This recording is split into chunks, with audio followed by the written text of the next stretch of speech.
सुधा समाधान।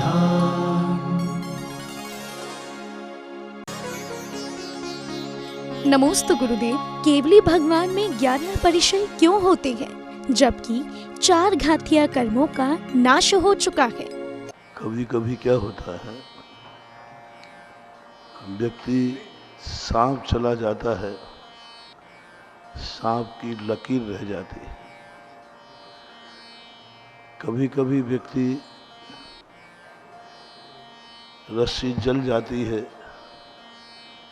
लेकिन रस्सी की ऐंठन रह जाती है जलने के बाद भी। कभी कभी कोई व्यक्ति बदनाम कार्य कर जाता है तो बदनाम कार्य छोड़ भी देता है, तो भी उसके साथ से वो बदनामी का नाम लगा रहता है। आज अंजन चोर कहाँ पहुंच गया? सिद्धालय में। फिर भी आज उसका नाम अंजन चोर ही कहा जाता है। ऐसा ही कभी कभी क्या है कि अब कोई भी प्रभाव नहीं है वहाँ पर ईश्वर का, लेकिन कर्म का, वेदनी कर्म के उदय होने मात्र से ये आरोप आ रहा है। उनके अनुभव में नहीं है, फीलिंग में भी नहीं है। असाता वेदनी कर्म के उदय से परिचय आते हैं तो असाता कर्म का उनको अनुभव भी नहीं है, लेकिन असाता कर्म के उदय मात्र से 13 परिचय 11 परिचय कहे एकादश जिन्हें, तो ऐसा आरोप मान लेना चाहिए। वस्तुतः उनके होते नहीं है ऐसा। नमोस्तु गुरुदेव। 6 ढाला की चौथी ढाल में मुनिराज के लिए भोजन और स्वयं के लिए आहार का प्रयोग किया गया है, ऐसा क्यों?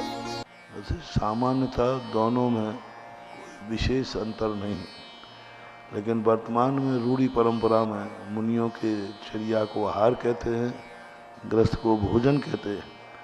लेकिन साहित्यिक भाषा में, लेखनी में इस प्रकार का अभेद कर देने में कोई साहित्यिक दोष नहीं है, क्योंकि ये रूढ़िगत दोष है। हमने एक रूढ़ी बना ली कि भाई नमोस्तु महाराज को कहना, आरिका को बंदामी कहना। क्यों भाई नमोस्तु महाराज, बंदामी महाराज को क्यों नहीं? नमोस्तु आरिका को ना करें ये तो बात बनती है, लेकिन महाराज को बंदामी कहने में क्या आपत्ति है? सारी भक्तियों में वस्तुतः पूछा जाए तो ये बंदामी शब्द अरहंत सिद्धों को भी किया गया है। जितनी भक्तियां हैं सब में लिखा अंजयमी, पूज्यमी, बंदामी, नमस्यामी, सब में लिखा है, पर कहीं भी किसी भी शास्त्र में आरिका को बंदामी नहीं लिखा। किसी भी आगम में कहीं भी आरिका को बंदामी नहीं लिखा। बंदामी इच्छाकार शब्द का प्रयोग किया है। सबने मिलकर के रूढ़ी में बांध लिया कि आरिका को बंदामी, मुनि को नमोस्तु, छुल्ला के लको इच्छा। तो ये रूढ़िगत अर्थ हो गए। एक रूढ़िगत अर्थ होते हैं, एक शब्दार्थ होते हैं। तो शब्दार्थ की अपेक्षा से भोजन में और आहार में कोई अंतर नहीं है, एक ही के बाद। नमोस्तु गुरुदेव। मृत्यु भोज क्यों नहीं करना चाहिए? करना क्यों चाहिए? कोई कारण तो होगा मृत्यु भोज करने का। बिना कारण के कोई खाया थोड़ी जाता। अरे भाई, नित्य पहली बात तो आगम से सिद्ध करो। आज तक आगम में बड़े बड़े लोगों के मरण हुए हैं, लेकिन किसी के मरण पर कोई भोज की व्यवस्था शास्त्रों में नहीं मिली, किसी भी दर्शन में। जैन दर्शन में तो है ही नहीं। दूसरी बात है कि मृत्यु भोज के समय पर किसी के दुख में मिठाइयाँ खाना कहाँ तक उचित है? घर का मुखिया मर गया है तो मुझे तो ये लगता है कि घर के मुखिया मर जाने से आपको खुशी है, निपट गया, अच्छा रहा, बसियत बरकत जाएगी। क्योंकि हमने तो यही सुना है खुशी में मिठाई बांटी जाती है, और तुम मरने पे मिठाई बांट रहे हो, उसका अर्थ खुशी है तुम्हें कि मर गया, निपट गया। तीसरी बात, खाने वाले को दुखी के यहाँ खाना चाहिए या दुखी को तुम्हें खिलाना चाहिए? नैतिकता है कि 13 दिन तक सारे उस परिवार का भोजन आप लोगों के घरों में होना चाहिए, क्योंकि उसको दुख आया है। तो ये ऐसी ना तो नैतिक दृष्टि से ठीक है और ना सैद्धांतिक ठीक है ही नहीं। बल्कि मुझे तो ये लगता है कभी किसी ने किसी का कोई मर्डर गांव में कर दिया होगा तो उसने कहा देख भाई तू फंसेगा, सबको भोजन करा दे तो बच जाएगा, तो उसने करा दिया होगा तो बच गए। बाकी कोई भी तर्क नहीं दिखता। एक और तो तुम मरने पर रो रहे हो और दूसरी ओर मिठाइयाँ बांट रहे हो, कहाँ की नीति है? रो रहे हो, यदि आपको खुशी है मरने की कि हमें महाराज खुशी है कि वो मरण को प्राप्त होगा तो फिर रो मत। तो ऐसा ठीक नहीं। और सभी दर्शनकारों ने मृत्यु भोज को नकारा है। नमोस्तु गुरुदेव। वर्तमान में आचार्य उपाध्याय साधुओं की प्रतिमा किस प्रकार से स्थापित करनी चाहिए और जो मुनिराज समाधिस्थ हो चुके हैं क्या उनकी प्रतिमाएं उसी आकार की विराजमान करनी चाहिए? पहली बात है कि पंच परमिष्टि की स्थापना के संबंध में आगम में उल्लेख है, लेकिन वर्तमान में तदाकार रूप नहीं है। एक मूर्ति का हमारे जैन आगम में एक नाप दिया है, चाहे वो गुरु महाराज का हो और चाहे वो महाराजों का हो या भगवान का हो, एक निश्चित नाप है, उसी नाप में ही बैठना चाहिए, ना कि जैसे महाराज हैं वैसे बैठे हैं। उसका निषेध किया कि मुनिराज नाना संस्थान और रूप होते हैं। बुढ़ापे की बनाओगे कि जवानी की बनाओगे, कौन सी बनाओगे? क्योंकि जवानी में अब अपने आचार्य महाराज देख लो, है ना, अपने आचार्य जी को तो हमने सब देखा है, जवानी भी देखी है और अब बुढ़ापा भी देख रहे हैं, अपन कौन सी प्रतिमा बनाएंगे? तो इस स्थिति में तदाकार यानी तद्रूप प्रतिमा नहीं बनना चाहिए। सामान्य रूप से जैसे भगवान की होती है उनके साथ पुच्छी कमंडल रख दीजिए, बस एक। और जिनके नाम वर्तमान में प्रचलित होते हैं तुरंत की तरह उनकी मूर्ति नहीं बनना चाहिए। जो बहुत प्राग हो गए हैं, जिनको लोग मूल स्वरूप को जो भूल गए, मूल आकृति जैसे भद्रबाहु स्वामी का है, अब भद्रबाहु स्वामी की अपन को कोई शक्ल याद है तो अब उनकी अपन भगवान के समान मूर्ति बना देंगे, पीछे कमंडल रख देंगे, भद्रबाहु लिख सकते हैं। पंच भद्रबाहु की मूर्ति ललितपुर के अंदर अटा मंदिर में विराजमान की, हमारे सामने चर्चा आई तो हमने कहा जो भगवान की है पीछे कमंडल रख दीजिए। दूसरी बात, हमने पूज्य ज्ञान सागर महाराज की मूर्ति बैठाने का भाव किया था नसीराबाद में समाधि स्थल पर। ये आचार्य ज्ञान सागर का समाधि है तो वहाँ बैठा ली जाए।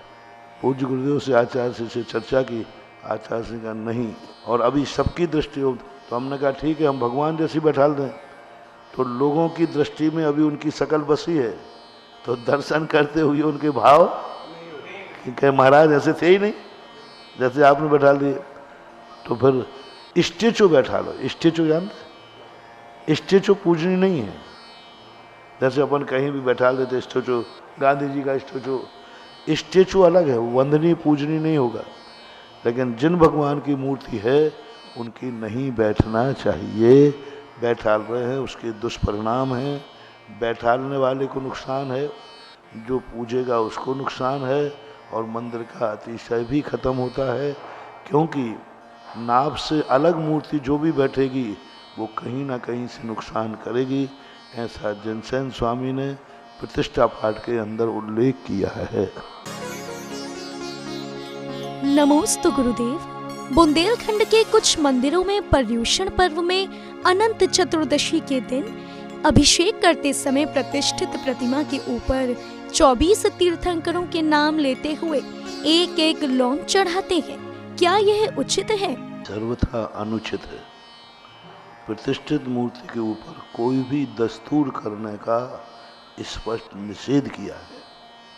प्रतिष्ठित मूर्ति पर कोई भी संस्कार करने का निषेध किया गया। प्रतिष्ठित मूर्ति पर कोई भी अनुष्ठान करने का निषेध किया गया। मात्र अभिषेक करने का प्रावधान है। इस प्रकार लौंगें डालना और जल डालना ये मूर्ति की प्रतिष्ठा को खत्म करना है। ऐसा नहीं करना चाहिए, ये बहुत बड़ा दोष माना जाता है। नमोस्तु गुरुदेव। जैन आगम में समय सार को महान ग्रंथ क्यों कहा गया है और हमें इस ग्रंथ से क्या सीखना चाहिए? समय सार एक वो भावनात्मक ग्रंथ है जिसमें हमारी उस दशा का वर्णन किया गया जो दशा हमारी आज तक हमने अनुभव में नहीं लाया। इंद्रियों के सुख से ऊपर उठ करके आत्मा का स्वभाव क्या है, कर्मों के बंधन से मुक्त होने के बाद आत्मा का स्वरूप क्या है, यानी उस भावी पर्याय के प्रदर्शित किया गया है जो भावी पर्याय आज तक संसार के अनुभव में नहीं आई। समय सार पढ़ना और समय सार की अनुभूति करना दोनों में अंतर। लेकिन लोग कहाँ गलती कर रहे हैं, समय सार पढ़ते पढ़ते अपने आप को समय सारी मान लेते हैं। वो ऐसी ही गलती मन हो रही है जैसे एक बैंक मैनेजर नोट गिनते गिनते बैंक को अपना मालिक मान लेता है। मालिक ड्राइवर गाड़ी को चलाते चलाते वो अपनी गाड़ी मान लेता है ड्राइवर नौकर है, लेकिन बहुत देर से मानने पर उसके आ जाता है ये मेरी गाड़ी है। जब जो हम प्राप्त अभी नहीं कर सकते तो उसका वर्णन क्यों? नमोस्तु गुरुदेव। पानी के नल में हम कपड़े की थैली लगाते हैं, क्या उस थैली में जीव उत्पन्न नहीं होते? देखो, एक व्यवस्था होती है और एक प्रमाद होता है। थैली तो लगना चाहिए, लेकिन वह प्रति घंटे के बाद बदलना चाहिए। नहीं बदलते हैं तो 12 घंटे में तो बदलना ही चाहिए। 2 थैली रखे 12 घंटे के अंदर, जीव तो उसमें बचते नहीं हैं। बस लगाना इसलिए चाहिए कि जीव भक्षण से बच जाएंगे। लोग कहते हैं नल के पानी को छानने से क्या मतलब, बिलछानी तो है ही नहीं। बिलछानी नहीं है, जीव तो मरेंगे लेकिन जीव भक्षण से बच जाएंगे। मांस भक्षण का दोष नहीं आएगा। एक चींटी मर जाना और एक चींटी को खा लेना, दोनों में बहुत अंतर। बराबर द्वारा बार बार उसको बदलना चाहिए। लोग नहीं बदलते, उनकी गलती है। गलती को ये मान करके लगाना बंद कर दें, ये ठीक नहीं है, लेकिन बदलना चाहिए। 12 घंटे में तो बदलना ही चाहिए। नमोस्तु गुरुदेव। तीर्थंकरों का विहार होते समय देवता, छत्र, चंवर, अशोक वृक्ष आदि अष्ट प्रतिहार्य किस प्रकार साथ में लेकर चलते हैं? अष्ट प्रतिहार्य आदि जो हैं वो साथ में नहीं चलते। कुछ है, चंवर है, छत्र है, भामंडल है, कुछ सभी अष्ट प्रतिहार्य साथ में चल ही नहीं सकते, क्योंकि सबसे बड़ा तो प्रस्तार्य एक कम दिव्य धुनी थोड़ी महाराज चलते हुए खेलते जाएंगे। तो 8 प्रातिहार्य साथ नहीं चलते हैं। जहाँ विराजमान होते हैं वहाँ पर अपने यथानुकूल अष्ट प्रातिहार्य होते हैं। ऐसे नमोस्तु गुरुदेव। हमें अपने कुल देवता पर विश्वास नहीं है तो हम उनकी पूजा पाठ से कैसे मुक्ति पाएं? पहले तो ये मानना चाहिए कि वो कुल देवता हैं तुम्हारे के नहीं, कि तुम किसी प्रकार के किसी को कुल देवता मानते जाते। आगम के अनुसार जैन के कुल देवता अरहंत भगवान ही है। पूज्यवर यतीव सब आचार्य महाराज ने त्रिलोय परिणति के अंतर स्पष्ट उल्लेख किया कि देवता कुल देव, इन्हीं को मिथ्या दृष्टि देव कुल देवता मानता। जब है ही नहीं तो उनको क्या मानना? प्रद्युम्न नकली माता पिता को अपने माता पिता मानता रहा। जब उसे पता चला कि ये मेरे माता पिता नहीं हैं, तो फिर उसके बाद वो उसको छोड़ देता है या मानता रहता है? लेकिन अभी तक तो मानता रहा। तो ये अज्ञानता थी। अब ऐसा करने के बाद उनको मानना छोड़ देना, कोई डरना नहीं चाहिए। जब वो हैं ही नहीं कुल देवता तो तुम्हारा कुछ भी नहीं बिगाड़ सकते, कुछ भी नहीं। सीधा जाकर के मंदिर में श्रीफल चढ़ाओ और कहो भगवान, मैं आज तक अज्ञानता में पड़ा था, आप हमारे कुल देवता हैं और मैं पता नहीं किस आले में कुल देवता मान रहा था।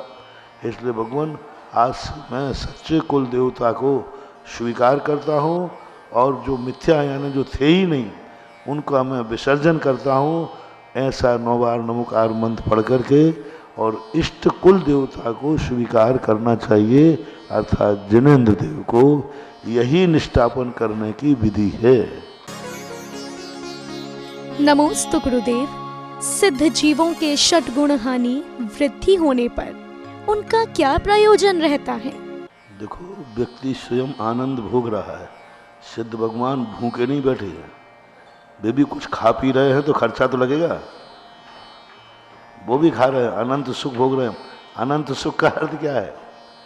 प्रति क्षण नया नया अनंत सुख का अनुभव कर रहे हैं। वो नया नया सुख अनंत अनंत अविभागी प्रतिषेधों को खर्च कर रहे हैं। अगुरु लघु गुण के माध्यम से प्रति समय अनंत अविभागी प्रतिषेध अर्थ पर्याय के रूप में उदय में आ रहे हैं, और वही उदय में आने का उसका वो आनंद ले रहे हैं। वही उनकी षडगुण हानि वृद्धि होती रहती है। षडगुण हानि वृद्धि का अर्थ उनकी कहा जाता है षडगुण हानि वृद्धि, वस्तुतः उनकी एक रूपता में अनंत रूप से उनके प्रति समय अविभागी प्रतिषेध खिलते रहते हैं। दूसरी बात, व्यवहारिक दृष्टि से षडगुण हानि वृद्धि में ज्ञेयों की अपेक्षा लगा लेते हैं कि ज्ञेयों को वो जान रहे। पहली बात तो वो जान ही नहीं रहे। दूसरी बात, यदि उनके ज्ञान में झलक रहे हैं तो झलकाने वाली योग्यता में भी तो खर्च होता है, यानी वो शक्ति जिससे सारे ज्ञेय पदार्थ झलक जाएं, तो उस समय भी उनके अविभागी प्रतिषेध करते हैं। तो ज्ञेयों में षडगुण हानि वृद्धि होती है। उस हानि वृद्धि का होते हुए ज्ञेय उनके ज्ञान में झलकते हैं। उस प्रकार की ताकत, एनर्जी उस समय भी, यानी अनंत ज्ञेयों को अपने में प्रतिबिंबित करने के लिए भी शक्ति चाहिए, योग्यता चाहिए। अनंत वीर्य जो है वह जब प्रकट होता है तब ज्ञेय ज्ञान में झलकते हैं। तो दो अपेक्षा से उनके षडगुण हानि वृद्धि मान लेना चाहिए। नमोस्तु गुरुदेव। मनुष्य गृहस्थ जीवन में रह करके मोक्ष कैसे प्राप्त कर सकता है? जो मोक्ष मार्ग पर चल रहे हैं, चल चुके हैं, उनके प्रति अति तीव्र गुणानुवाद रखना ही गृहस्थ का मोक्ष मार्ग है। श्रद्धानाम परमार्थानाम माप्तागम तपोभृताम त्रिमूढ़ा पौर्णमष्टांगम सम्यक दर्शन मस्मयम। सच्चे देव शास्त्र गुरु के प्रति प्रतीति होना परमार्थभूत, वही गृहस्थ का मोक्ष मार्ग है। गृहस्थ के मोक्ष मार्ग में जो सबसे पहले कुलाचार का पालन हो, फिर जो गृहस्थ के योग षड आवश्यक कहे, उन षड आवश्यकों को निरतिचार रूप से पालन करना, ये गृहस्थ का व्यवहारिक मोक्ष मार्ग है। तो षड आवश्यक जो आदि कहे हैं उनको अपने यथायोग्य शक्ति के अनुसार करते रहना चाहिए। सुधा समाधान